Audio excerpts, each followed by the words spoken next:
محراب و منبر سیریز اکتساب سیرت النبی صلی اللہ علیہ وسلم، دوسرا حصہ عبداللہ بن عبد المطلب، 7واں باب قربان گاہ۔ اسی جگہ صدیوں بعد پھر ایک باپ ایک بیٹے کو ذبح کرنے لایا تھا۔ تحریر محمود فاروقی، آواز و پیشکش مشہود فاروقی۔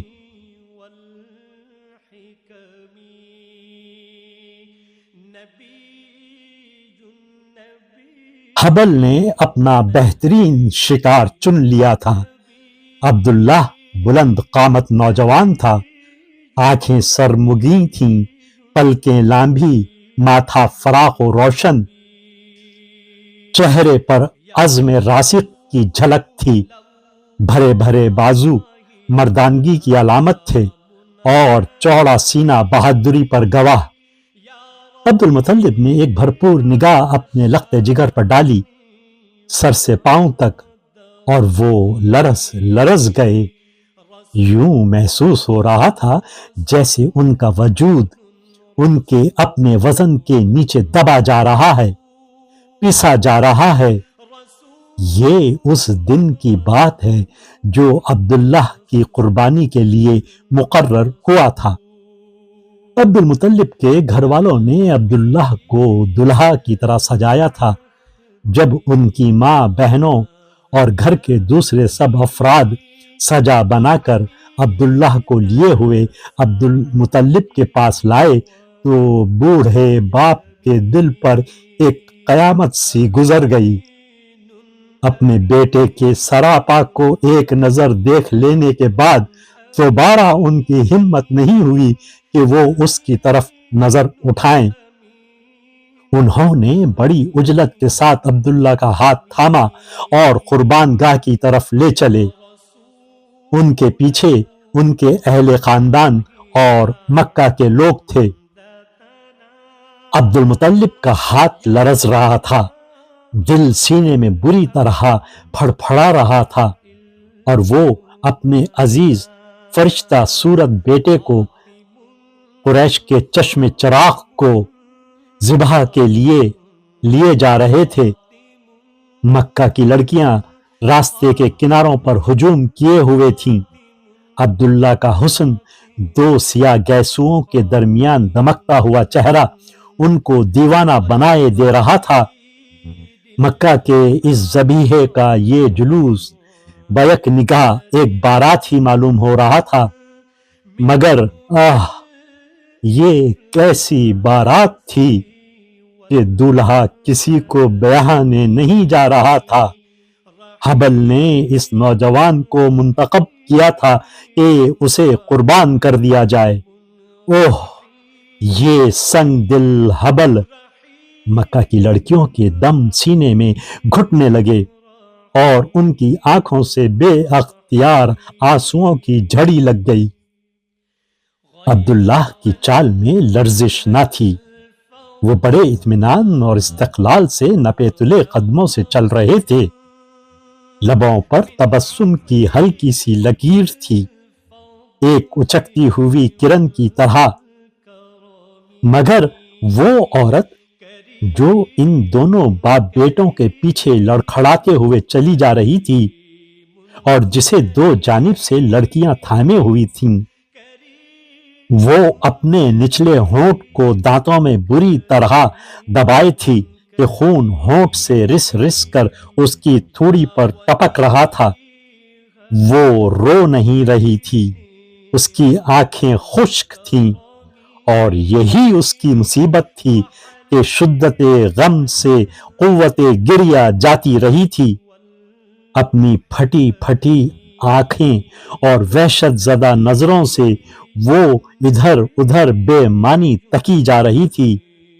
یہ عبداللہ کی ماں تھی، محروم گریہ مجسم۔ وہ نہیں چاہتی تھی کہ عبد المطلب، اس کا شوہر، پیمان شکنی کرے، مگر کون سی ماں ہوگی جو ایسے عہد و پیما پر راضی ہو جو اس کے لخت جگر کی جان لے کر رہے۔ قربان جگہ اسی جگہ پر بنائی گئی جس کے متعلق یہ گمان تھا کہ اسی جگہ پر ابراہیم خلیل اللہ نے اپنے بیٹے اسماعیل کو ذبح کے لیے لٹایا تھا۔ ابراہیم علیہ السلام کے بعد عبد المطلب ہی پوری تاریخ میں وہ تنہا آدمی تھے جو اپنے جگر گوشے کو مکہ کے ریگزار میں قربان کرنے آئے تھے۔ وہ قریش کے جد امجد کی یاد کو تازہ کرنے نکلے تھے تاکہ وہ اپنے رب سے باندھے ہوئے عہد کو پورا کر دیں۔ صدیوں بعد پھر ایک باپ ایک بیٹے کو اسی جگہ قربان کرنے آیا تھا۔ تکمیل عہد کے عزم نے عبد المطلب کے چہرے کو سخت کر دیا تھا، مگر رہ رہ کر ان کا سارا جسم لرز لرز جاتا تھا۔ ان کے لب متحرک تھے، غالباً وہ خداوند بزرگ سے ہمت و استقلال کی دعا مانگ رہے تھے۔ عبداللہ نے سر پر بندھے ہوئے مندیل کو اتار دیا اور اس کے سیاہ بال چہرے کے اطراف بکھر گئے، اور پھر اس نے باپ کے سامنے سر جھکا دیا جیسے وہ خود کو ان کے حوالے کر رہا ہو کہ جو آپ چاہیں کر گزریں، میں آمادہ و تیار ہوں۔ اس وقت پورے مجمع میں آہ و بکا کا غلغلہ سا بلند ہو گیا۔ ٹیلوں پر ہر طرف عورتوں مردوں کے ٹھٹ لگے تھے۔ پیر مرد اپنے چہرے بگاڑے کھڑے تھے، نوجوان مضطرب و بے قرار تھے، عورتیں زار زار رو رہی تھیں، فریادیں کر رہی تھیں، مگر اچانک ہی ایک سناٹا چھا گیا۔ لوگوں کے دل سینوں میں تھم گئے۔ وہاں عبد المطلب نے نیام سے خنجر کھینچ لیا تھا۔ آبدار خنجر سورج کی کرنوں میں جھل جھل کر رہا تھا۔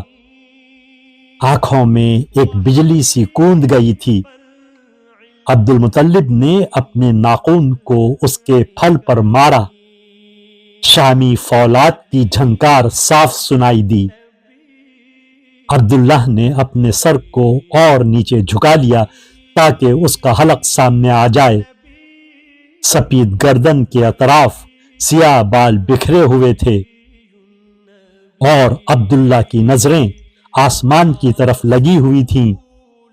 اس وقت بھی اس کے لبوں پر جو دو اوپر تلے جمی ہوئی پنکھڑیوں کی طرح تھے، ایک ہلکی سی لکیر روشن تھی، تبسم کی روشن کرن۔ عبد المطلب نے خنجر والا ہاتھ اوپر اٹھایا، ہزاروں نظریں اوپر اٹھ گئیں۔ عبد المطلب نے اپنی آنکھیں بند کر لیں، ہزاروں نظریں جھپک گئیں۔ عورتیں گریہ زاری بھول چکی تھیں اور مبہوت و مسحور ٹکٹکی لگائے اس منظر کو دیکھ رہی تھیں۔ لوگ بے جان مجسموں کی طرح کھڑے یہ ہولناک منظر دیکھ رہے تھے۔ عبد المطلب نے آبدار خنجر کو عبداللہ کے گلے کی طرف جھکایا، ہزاروں نظریں اس کے ساتھ جھک گئیں۔ خنجر اس حرکت سے دمک اٹھا، مگر عبداللہ کا تبسم اس سے زیادہ تابناک تھا۔ یا وجیہ الدین والکرم وحلیف العلم والحکم۔ کرن کرن اجالا